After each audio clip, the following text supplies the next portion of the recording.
नमस्कार, बहुत स्वागत है आप सभी का स्वराज एक्सप्रेस में और मैं हूं आपके साथ शिवांगी। और आज हम बात करेंगे बढ़ते हुए कोरोना के बारे में। चीन, जापान, अमेरिका समेत दुनिया भर के कई देशों में एक बार फिर कोरोना का खतरा बढ़ता जा रहा है। कोविड के खतरे को देखते हुए केंद्र सरकार अलर्ट मोड में आ गई है। केंद्र सरकार की ओर से कोविड प्रोटोकॉल का पालन करने की सलाह दी गई है। साथ ही केंद्र सरकार ने सभी राज्यों से कहा कि वे केंद्रीय स्वास्थ्य मंत्रालय की एडवाइजरी का सख्ती से पालन करवाएं। इस कड़ी में विदेश से आने वाले यात्रियों की एयरपोर्ट पर स्कैनिंग और कोविड टेस्टिंग शुरू कर दी गई है। तो वहीं सरकार अब अस्पतालों में मॉक ड्रिल भी करवा रही है।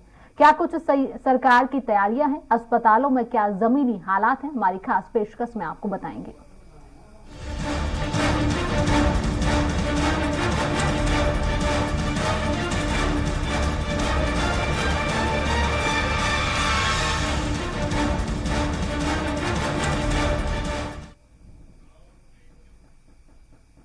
कोरोना संक्रमण के बढ़ते खतरे को देखते हुए केंद्र सरकार ने एक बार फिर तैयारियां तेज कर दी हैं। सूत्रों के मुताबिक देश के सभी अस्पतालों में मंगलवार को कोरोना से जुड़ी तैयारियों का जायजा लेने के लिए एक मॉक ड्रिल का भी आयोजन किया जाएगा। केंद्रीय स्वास्थ्य मंत्री मनसुख मंडाविया ने राज्यों से 27 दिसंबर को अस्पतालों में स्वास्थ्य सुविधाओं की मॉक ड्रिल करने के लिए कहा गया है। खासकर ऑक्सीजन प्लांट और वेंटिलेटर को लेकर राज्यों को आगाह किया गया है। 2020 और 21 में इन दो चीजों की भारी कमी हुई थी। ऐसे में केंद्र सरकार इन व्यवस्थाओं को पुख्ता रखना चाहती है। राज्यों को ऑक्सीजन संयंत्रों, वेंटिलेटर और मानव संसाधन पर भी विशेष ध्यान देने के लिए कहा गया है।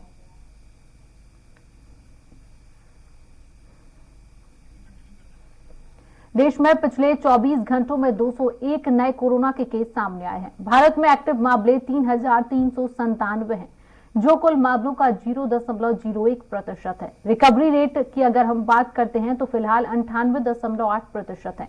पिछले 24 घंटों में 183 लोग ठीक हुए हैं, जिससे ठीक होने वालों की कुल संख्या 4,41,42,791 हो गई है।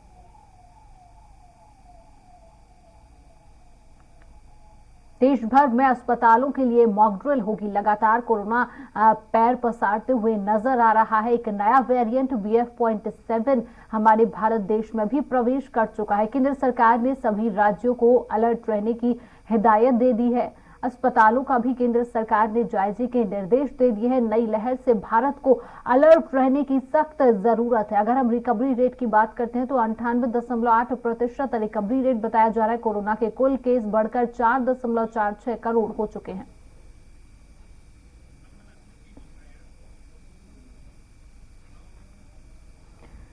चीन में कोरोना से हाहाकार हो चुका है। चीन की अगर हम बात करते हैं तो चीन में अस्पतालों में बेड की किल्लत मची हुई है, ऑक्सीजन की किल्लत मची हुई है। और भारत देश में भी एक नया वेरिएंट जो चीन में फिलहाल पाया जा रहा है BF.7, वो एक नया वेरिएंट BF.7 अब हमारे भारत देश में भी प्रवेश कर चुका है। भारत देश के लोगों को अब सख्ती से रहने की जरूरत है। कोरोना की गाइडलाइंस के पालन करने की जरूरत है। मास्क लगाने का एक बार फिर से हमारे देश में समय आ चुका है। मास्क लगाने का समय आ गया है। तो खबर में अधिक जानकारी के लिए हमारे साथ राजधानी भोपाल से कुमार संदीप लाइव जुड़ चुके हैं और इसी के साथ हमारे साथ राजधानी लखनऊ से भी घनश्याम निशांत चौरसिया लाइव जुड़ चुके हैं। तो सबसे पहले संदीप का रुख करेंगे। संदीप, लगातार कोरोना पैर पसारता हुआ नजर आ रहा है। बढ़ते हुए केसेस की अगर हम बात करते हैं तो प्रशासन मध्य प्रदेश में इसको लेकर किस प्रकार से अलर्ट मोड पर नजर आ रही है? संदीप। शिवांगी, जिस तरह से कल मुख्यमंत्री शिवराज सिंह चौहान ने समीक्षा बैठक की, कोरोना को लेकर संजीदा दिखाई दे रही है अब सरकार। जैसे जैसे केस बढ़ रहे हैं वैसे वैसे जो तैयारियां हैं वो माकूल की जा रही हैं। इस वक्त हम मौजूद हैं जो यहाँ JP हॉस्पिटल है, जिला अस्पताल जिसे कहा जाता है, शिवांगी, वहां पर मौजूद है। और बीते बरस की अगर बात की जाए तो यहाँ पर PM केयर्स फंड से आपको मैं दिखाना चाहूँगा दर्शकों को कि जो PM केयर्स फंड से यहाँ पर बीते दिनों PSA प्लांट लगाए गए थे। ये ऑक्सीजन प्लांट है और आप देख सकती हैं इस वक्त जो यहाँ पर तैयारियां हैं वो माकूल इंतजामात किए जा रहे हैं।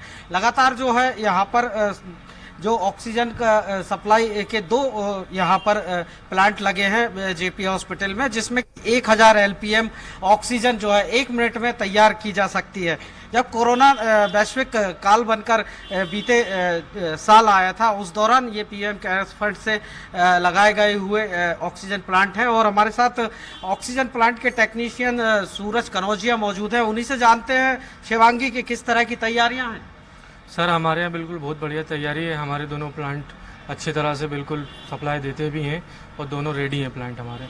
कितने मरीजों को एक साथ ऑक्सीजन जो है पर मिनट पहुंचाई जा सकती है? पर मिनट 1000 एलपीएम गैस हमारे यहाँ से बनती है, जनरेशन होती है और बिल्कुल सप्लाई हो जाती है, डायरेक्ट सप्लाई हो जाती है। डायरेक्ट सप्लाई होती है। तो ऐसे में कितने जो मरीज हैं वो इस ऑक्सीजन से जो है लाभान्वित हो सकते हैं, और किस तरह की ज़रूरतें ये ऑक्सीजन के दोनों प्लांट कर रहे हैं?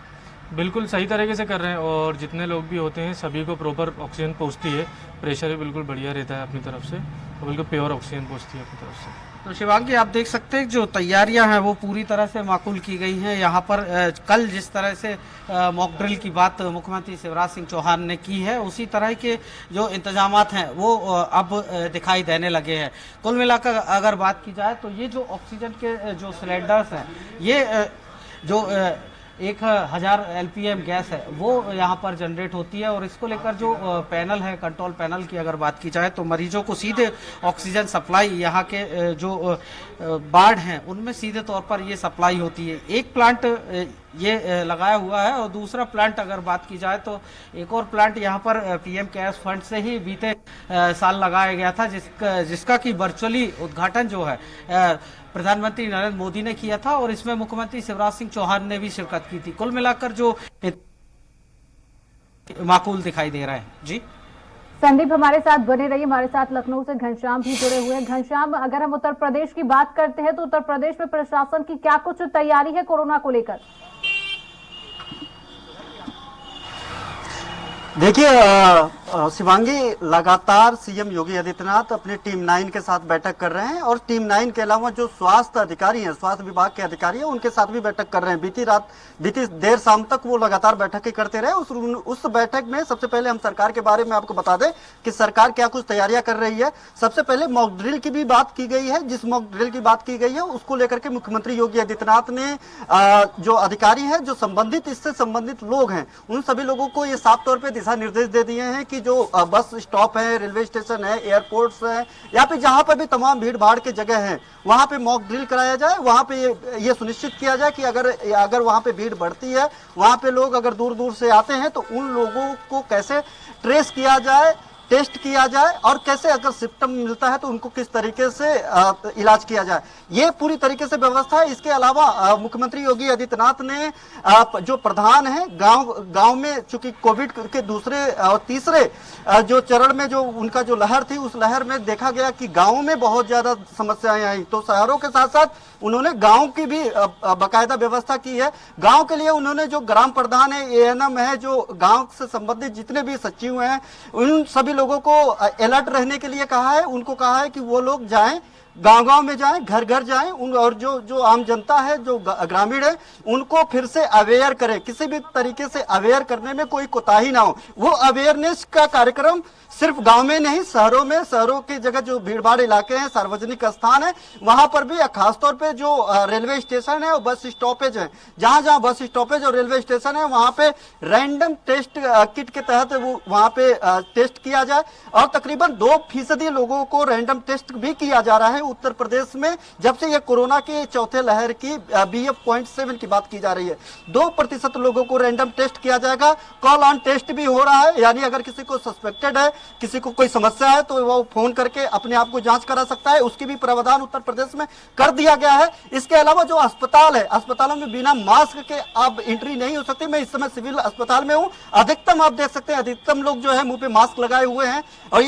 और इसके अलावा जो लोग 2 डोज लगवा चुके हैं, सबसे पहले पुलिस कर्मियों को डीजीपी ऑफिस की तरफ से आदेश एक पत्र लिखा गया, उसमें यह कहा गया शिवांगी की दोनों डोज वैक्सीन लगाना अनिवार्य कर दिया गया है उनको कि लगा ले। उसके अलावा जिन लोगों ने दोनों डोज की लगा लिए हैं उनको बूस्टर डोज भी लगाने की कवायद की जा रही है। उनको कहा जा रहा है कि आप बूस्टर डोज लगवाएं, मास्क बिना पहने, बिना सोशल डिस्टेंसिंग फॉलो किए कहीं पर भी न जाए, और सिर्फ सबसे पहले पुलिस विभाग, पुलिस महकमा अपने अंदर ये बदलाव लाए और ये सब सारी चीजों की प्रतिपूर्ति करे। उसके बाद सार्वजनिक स्थानों पर जब आप ड्यूटी करने के लिए जाते हैं तो उसको अनुपालन में कहीं किसी भी तरीके की कोई समस्याएं ना हो। और ये पुलिस कर्मियों के बाद अगर अस्पतालों की बात करें तो अस्पतालों में भी वही ठीक ठाक वही व्यवस्था, क्योंकि लास्ट के 2019, 20, 21, 22 लगातार 3 साल से ज्यादा वक्त हम लोग कोविड के इर्द गिर्द जिंदगी जी रहे हैं। तो ऐसे में जो इसके प्रोटोकॉल है, जिसके गाइडलाइन है, लगभग वही सामान्य है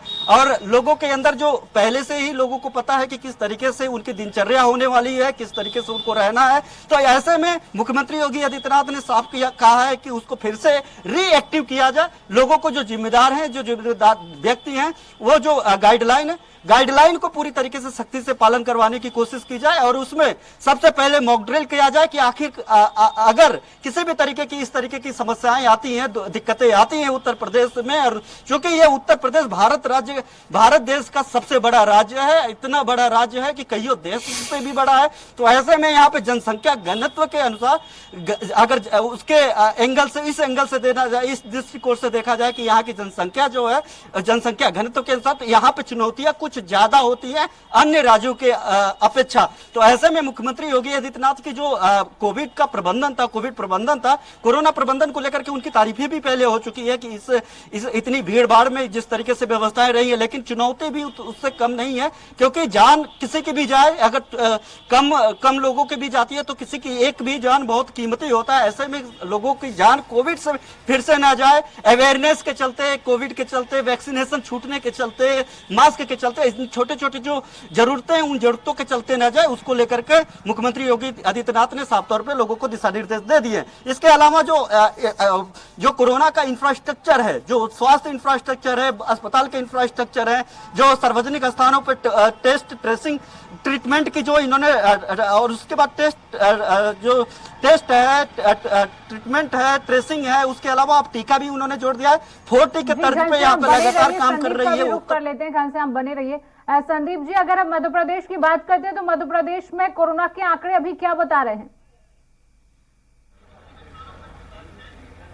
जी बिल्कुल, देखिए लगातार जो है प्रदेश में भी अब कोरोना का मोर्टेलिटी रेट जो है तकरीबन 7 मरीज जो है प्रदेश में आज पाए गए हैं शिवांगी, और जो सरकार है लगातार समीक्षा कर रही है। एडवाइजरी जारी की गई है, हालांकि अभी तक कोई भी नियम इसको लेकर नहीं बनाए गए हैं। एडवाइजरी जरूर जारी की गई है कि लोग जो है अब जो मास्क लगाना शुरू करें, और साथ ही साथ इसके अलावा जो निश्चित दूरी है वो भी, उसका भी पालन लोग करें। इसको लेकर सरकार लगातार जो है लोगों को समझाइश दे रही है और एडवाइजरी जारी की है। लेकिन इसके अलावा अगर बात की जाए तो जो नेजल वैक्सीन अभी केंद्र सरकार ने जिसे मंजूरी दी है, इसको लेकर भी कयास लगाए जा रहे हैं कि मध्य प्रदेश में भी ये इस नेजल वैक्सीन का इस्तेमाल हो सकता है। अगर बात की जाए तो मध्य प्रदेश में लगातार जो है 7.5 करोड़ की आबादी में से आधी आबादी तकरीबन जो है वो प्रिकॉशन डोज हो या बूस्टर डोज हो, दोनों ही उनको लग चुके हैं। लेकिन 3 करोड़ की आबादी अभी भी ऐसी है जिनको की सेकेंड डोज या फिर जो बूस्टर डोज होता है वो अभी तक नहीं लगाया गया है। ऐसे में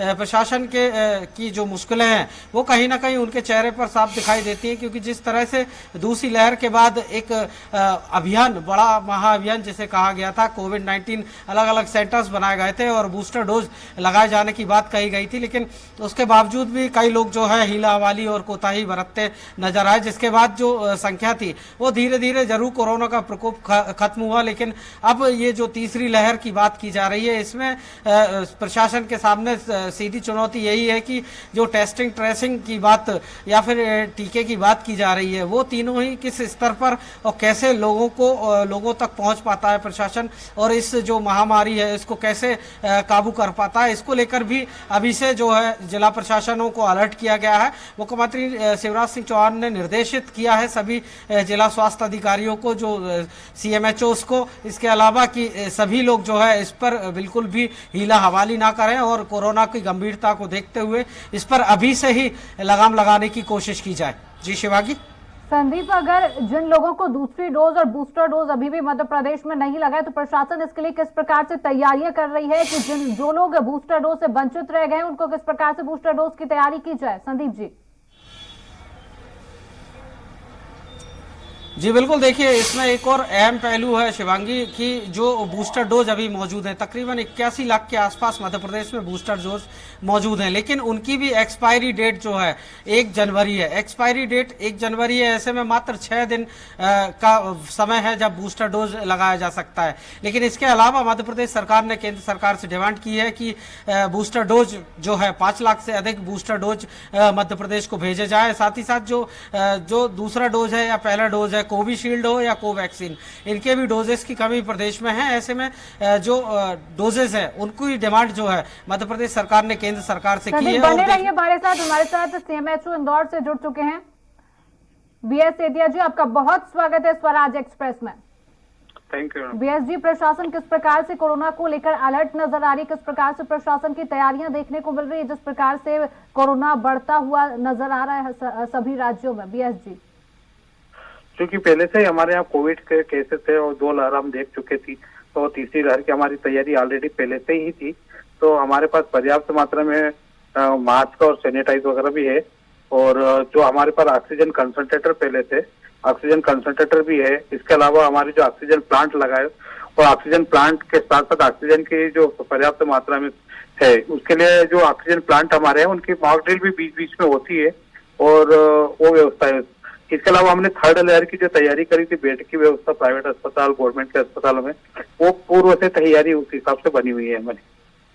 बीएस जी, जैसे हमने पिछली बार देखा, पहली लहर दूसरी लहर में मरीजों को बेड की समस्या खली, दवाइयों की, ऑक्सीजन की समस्या खली, तो क्या लगता है ये जो नई लहर, एक नया वेरिएंट भारत देश में प्रवेश कर रहा है, इसको लेकर स्वास्थ्य विभाग की क्या कुछ तैयारियां नजर आ रही हैं? बीएस जी, ऑलरेडी पहले से हमारे चिन्हांकित बेड और चिन्हांकित अस्पताल है मैडम, तो वहाँ पर ये सब है व्यवस्था है।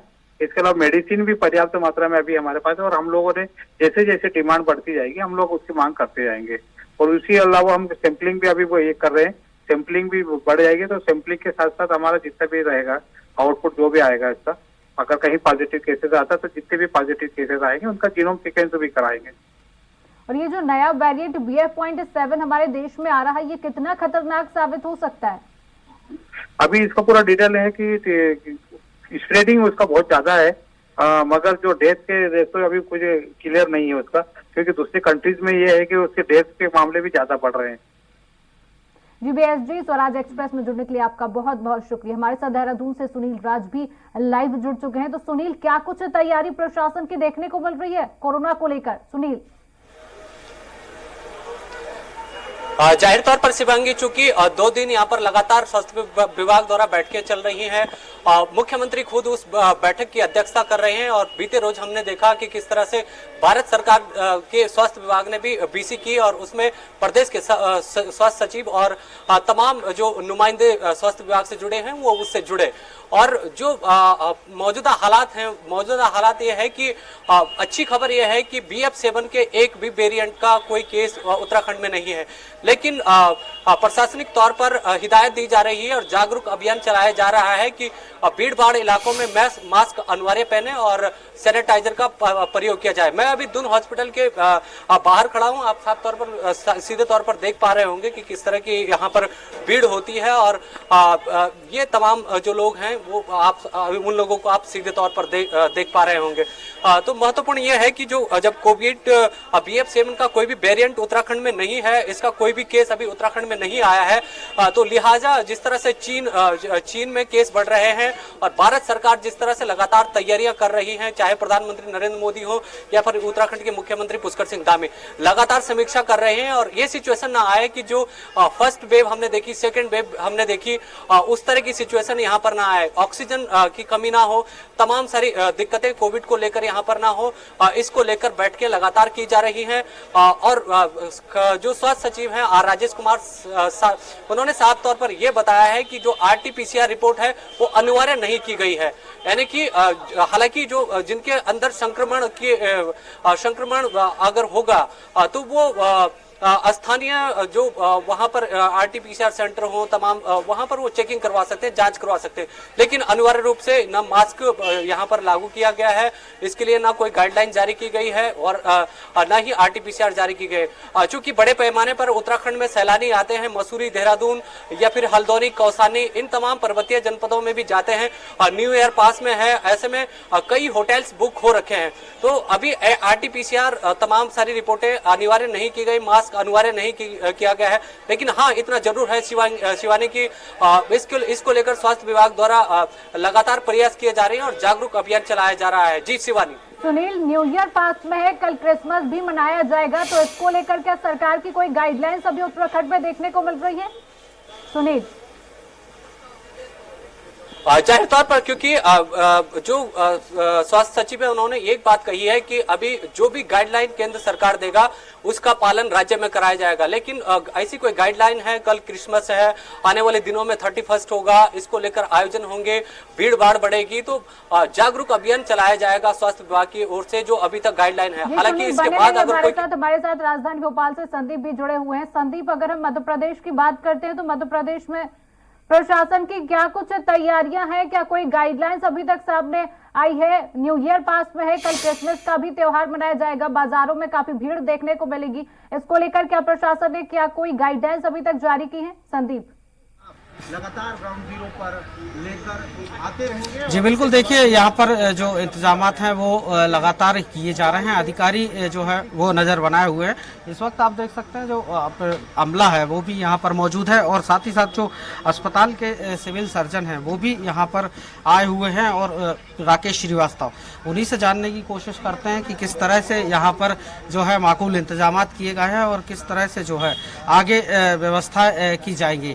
हालांकि जो बताया जा रहा है कि दोनों जो प्लांट हैं, एक प्लांट और ये दूसरा प्लांट, जब पीएम केयर्स फंड से इसका उद्घाटन हुआ था, इसके बाद 1000 LPM जो ऑक्सीजन है वो लगातार यहाँ पर देने का काम किया जा रहा है और इसके बाद भी जो कांटेक्ट है या फिर ट्रेसिंग है और इसके अलावा बात की जाए तो जीनोम सीक्वेंसी जो होती है उसकी भी कवायद जो यहाँ का अमला है मेडिकल वो कर रहा है। हालांकि एक बात आपको कहूँ शिवांगी कि जिस तरह से जो स्वास्थ्य कर्मी हड़ताल पर चल रहे हैं, ऐसे में जो हड़ताल है वो कहीं ना कहीं इस वैश्विक बीमारी में कहीं इसका ज़्यादा असर देखने को मिल सकता है, क्योंकि 32,000 के आसपास स्वास्थ्य कर्मी जो है वो हड़ताल पर है और ऐसे में देखने वाली बात ये होगी कि जिस तरह से कोरोना के केसेस बढ़ रहे हैं उन पर किस तरह से प्रशासन काम लेता है। हम आपको सुनवाते हैं कि जो अस्पताल के अधीक्षक है राकेश श्रीवास्तव वो क्या कुछ जानकारी दे रहे हैं।